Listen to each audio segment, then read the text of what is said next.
Salut, c'est Quentin et bienvenue sur mon podcast Indéboulonnable au quotidien. Tu trouveras ici tous les concepts et les conseils pour développer un leadership personnel puissant et prendre la pleine responsabilité de ta vie. Je suis ravi de t'avoir à mes côtés pour ce nouvel épisode et maintenant, ce que je te propose, c'est de démarrer.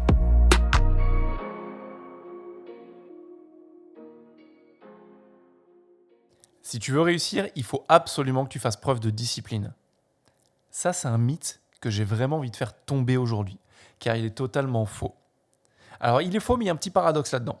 Aujourd'hui, j'ai envie qu'on mette en comparaison, en opposition plutôt, les habitudes et la discipline.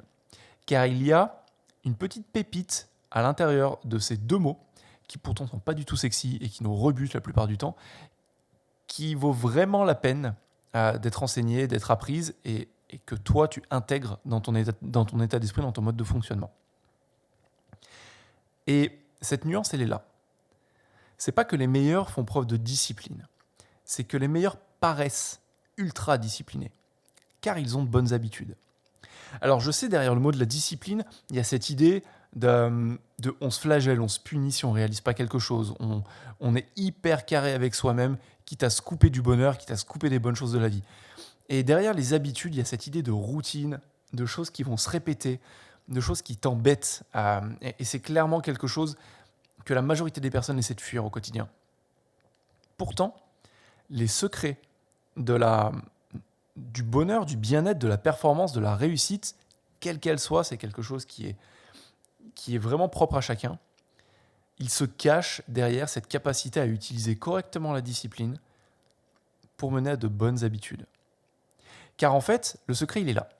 Ce sont les habitudes, qui sont finalement des automatismes, qui vont te permettre d'automatiser des comportements qui te demanderont très peu d'énergie, très peu de volonté et finalement très peu de discipline.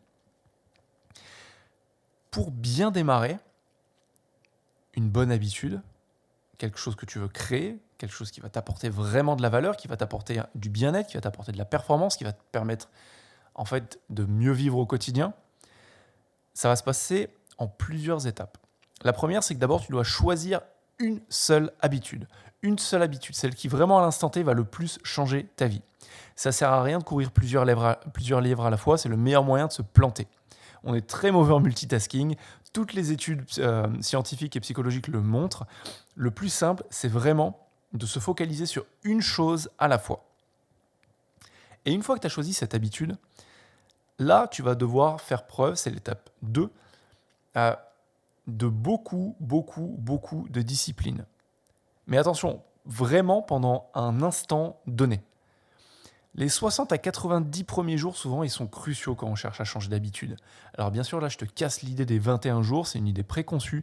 Toutes les études montrent qu'il faut entre 18 et, je crois, plus de 245, 250 jours pour adopter une bonne habitude. Et la moyenne, en fait, est à 66 jours. Les études montrent, je crois que c'est des études d'Harvard, qui montrent qu'il faut en moyenne 66 jours pour adopter une habitude pour qu'elle soit ancrée dans notre comportement. C'est pour ça que moi, souvent, je me dis, quand je veux créer une nouvelle habitude, je pars sur 90 jours, sur 3 mois. Car c'est entre le 2e et le 3e mois que les choses magiques vont commencer un peu à bouger, les choses vont commencer à se mettre en place. Et là, il y a un sweet spot. Et c'est là où je veux te mettre en opposition la discipline et les habitudes. C'est que dans cette période de 60 à 90 jours, les 15 premiers jours, ils vont te demander énormément de contrôle, énormément d'énergie et donc énormément de discipline. Parce que tu es littéralement en train de changer les connexions neuronales de ton cerveau. Les habitudes, c'est simplement en fait une autoroute que l'information prend dans ton cerveau. Comment je peux aller d'un point A à un point B en bouffant le moins d'énergie possible et avec le maximum de confort possible. Une fois que tu as dépassé ce seuil des 15 premiers jours, c'est là où tu vas vraiment demander beaucoup de discipline et beaucoup d'énergie, un peu comme quand on lance une fusée. Quand tu regardes le lancement d'une fusée, elle grille la grande majorité de son carburant au décollage. Après, c'est de l'entretien. Et c'est là où les choses deviennent intéressantes, c'est que cette discipline va te demander beaucoup d'énergie au début de ton action. Et très rapidement, ton cerveau va commencer à automatiser les choses. Et plus tu vas avancer dans cette période de 60 à 90 jours où tu crées ton habitude, moins ça va te demander d'énergie, moins ça va te demander de contrôle, moins ça va te demander de discipline. Et l'étape numéro 3, après que tu aies choisi ton habitude et que tu aies fait preuve d'une ultra-discipline pendant les 15 premiers jours, c'est de constater. Constate à quel point les personnes autour de toi, petit à petit, vont te faire des remarques, vont te faire remarquer à quel point tu es discipliné. Et surtout, à quel point, toi, tu as de moins en moins l'impression de l'être. C'est ça le paradoxe entre la discipline et les habitudes. C'est qu'on a cette idée que ceux qui réussissent, les meilleurs, ce sont les plus disciplinés du monde. Mais non, en fait, ils paraissent ultra disciplinés. Car ils ont pris les bonnes habitudes et ils ont pris le temps de les construire. Si tu as retiré une idée de cet épisode, je t'encourage vivement à passer à l'action et à la tester dans le monde réel. C'est tout ce qui compte à la fin. Tu peux aussi m'aider à promouvoir ce podcast en lui mettant 5 étoiles. Et si tu veux aller plus loin, je t'invite à lire mon livre Indéboulonnable, stratégie pour renforcer son esprit et son mental.